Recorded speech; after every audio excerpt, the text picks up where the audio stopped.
and only Steve Guttenberg. And Steve, how excited are you for Paper Empire? It's coming our way fairly soon.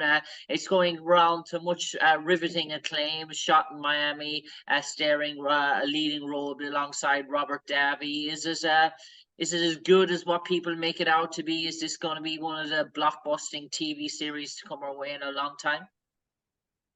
You know, I think that it's a great action thriller. It's such a wonderfully done piece of material. The actors in it are really great, and we've had a terrific director. The production is wonderful. So I hope you enjoy it. It's a pretty good show. Yeah, and can you tell us about your character, Saul Burnstein? You work as the accountant for the main character of Robert Davi in terms of that. So, in terms of the investigation, are you the sort of the person who sort of is the informant, is the person at the leak, dare I say? Yeah, I play someone who's very, very close to the boss, who's a financial wizard, but he's been playing around with the numbers. And at one point, my character just can't take it anymore. So he decides to go to the feds, the FBI, and tell them exactly what's going on because of two things. That's the right thing to do. And he also thinks that he just doesn't want to get caught because he will get caught in the middle of it. So what he does is he tells the FBI what they've been doing, and he does set up the sting so that Robert Davi's character can be caught. It was really a wonderful place to work. And Robert Davi is a terrific actor, a member of the studio, the Actors Studio in New York, and very well trained, and has always been a terrific actor. And I'm so happy to be able to spend a little time working with him. And Steve, were you one of the first people cast in terms of this production? Because looking here, some of the names: Kelsey Grammer, we know from Frasier; Robert Nepper, we know from Prison Break; Wesley Snipes, synonymous; Denise Richards, you're going back to Starship Troopers; Wesley Snipes, Blade; Cuba Gooding Jr. I mean, this is a list of some of the biggest names in terms of all these are headline acts in terms of their own series. To have them all in the one TV series, that's very rare to get all the leading lights in terms of these are not secondary actors, or these are all sort of people who can stand out on their own and lead a sort of TV series. To have you all come together, it must take some sort of vision to make it work. Yeah, you know, you've got a lot of egos in there. You've got a lot of people that are used to being the star of their own shows. So you have to handle everybody with great respect and kindness, but it worked out pretty well. Everyone was wonderful. And I was one of the first people to be cast, and I was thrilled. It's just a great piece. This is an action thriller. So the story is so important, and the writing is so important because you need to lead the audience on, and at the same time you want them to know where it's going and to anticipate that. You got to have a lot of surprises, but I thought they did a pretty good job. And you were in another action thriller in the past with Ballers with Dwayne "The Rock" Johnson.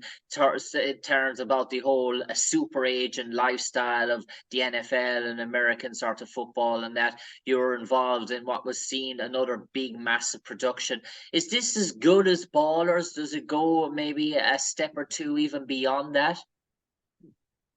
Well, it's so hard to compare two pieces of work, two pieces of art. You don't want to be funny about it, but it was terrific. And I thought Ballers was such a well done show. And Dwayne Johnson as the lead, he runs a great ship, and the production themselves were really first rate. It was an HBO show, so they really know what they're doing. It was very very easy to be part of that show, but it's hard to compare Empire to Ballers. But I would say they both have a great deal of star power, which is fun to watch. And Steve, I suppose everything's back for business to sign, open all around Hollywood, open all around Los Angeles now. It's a time for dare I say, to enjoy the fruit of your labor, to enjoy what you do as in terms of professional actors. You get to go back to the places that you love. Has it been a sort of a frantic last week or so, given the developments that you're back in business now? Or are you sort of very much in demand, dare I say? Are things coming left, right, and center at you? Yeah, we're getting a lot of terrific offers, and I'm very, very grateful that that strike is over. Now everybody can go back to work. That's what we want to do. We just want to entertain and to educate, to get on back on the screen, get back on the set, and go to work. We all want to go to work. Yeah. And Steve, I suppose still going strong, maybe 40 years on from Police Academy. Is that hunger still there from the time? Because what you did back in the 80s with Police Academy, it was unheard of, maybe to roll out four blockbuster movies year after year after year. It's almost like you never left from 1984 to 1987, because 1984 was the first one, 85 the second one, 86 the third one, 87 to four movies on the trot, basically a month or 2 months in between each. That was unheard of these sort of days, in terms of what you did back then. Is the drive still there very much with you, Steve? Even to this stage, you still feel that enthusiasm that you had even starting back with Police Academy back in the 80s? Oh yeah, I still love to work, and also when you have something that the audience is satisfied with, and they love it, and they stand up and cheer. There's nothing like a win to give you inspiration to keep going. You need a win. Some days or some weeks it's pretty slow, so you need to have something that works to give you that juice. And that's the way that Hollywood works also. It works on hits. So if you're in a hit, you're going to be more in demand. Mm. And I get the sense that sometimes when you're associated with iconic characters and iconic people, for some people, for some actors, it can be a burden, really, because they want to get away from it, and they're sort of pigeonholed or stereotyped. But you've managed to do that successfully while embrace the success of the Carey Mahoney sort of character and everything he stood for, and the action, and really sort of love that, but able to go off and explore different areas of your acting ability, explore different genres, different sort of roles, and over sort of time. And is that something that you feel that maybe that your adaptability and your versatility allowed you to do that, while other actors unfortunately can never get away from that one character, and it almost feels like it's been too big of a shoes to handle? You've been able to handle the Carey Mahoney character very well. That there's a fondness, I feel, even to you, even to this day, towards that character. Yeah, I've been very, very fortunate to have a movie career and be in films like Police Academy that give you a definition. And I was having a conversation with somebody the other day. They're saying, you're lucky if you're Harrison Ford and you're Indiana Jones, or you're Stallone and you become Rocky, or you're Sean Connery, or you become James Bond, or Bill Shatner and you become Captain Kirk. You're lucky, because there aren't that many characters that come along, especially these days, that stick around and will be sort of well known forever. So I feel very fortunate that Mahoney came my way. Yeah. And I suppose, Steve, in terms of other iconic things, we take in the past, Three Men and a Baby, other circuits like Shark Circuit, Cocoon. You've done all the sort of genres, from drama to sci-fi to romance.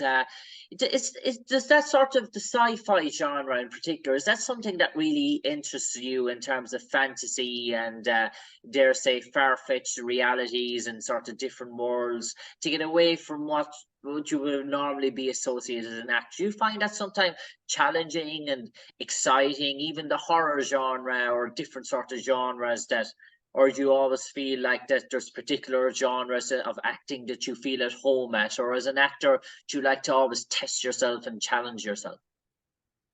Yeah, I love jumping from genre to genre, but I do love sci-fi. I've always loved sci-fi since I was a boy. I've read novel after novel of science fiction, and Ray Bradbury is one of my favorites. So I've always wanted to do sci-fi because there's a feeling that anything is possible in science fiction. Anything.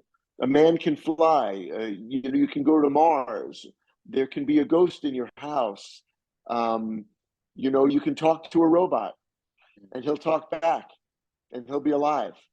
So yes, I love sci-fi. And I suppose Steve Guttenberg, I suppose you've worked with many talented actors during your time.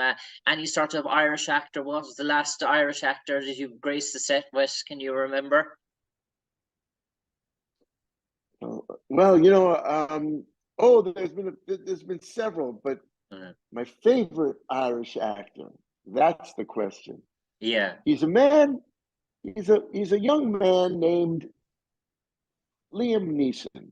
Liam Neeson. Have you ever heard of him? I've heard he'll be on his Christmas card list calling him young now. In terms of that, he'll be sort of blushing, saying Steve Guttenberg called him a young man. In terms of that now, Liam Neeson. But I suppose Liam, and yourself, I suppose Liam sort of renowned as that action sort of rugged hero. In terms of that, I suppose. Do you often notice him as a gentle soul even behind when he's not on the screen?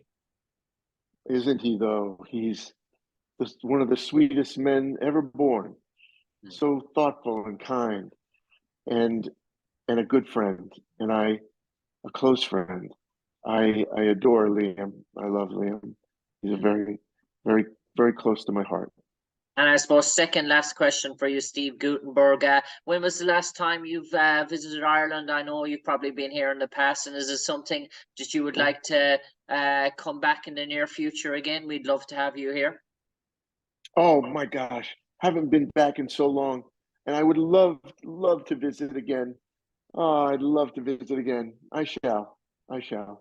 Okay. And finally, Steve Guttenberg, for the final 30 seconds, for all our audience eagerly awaiting the anticipated release of Paper Empire. It's not long to go.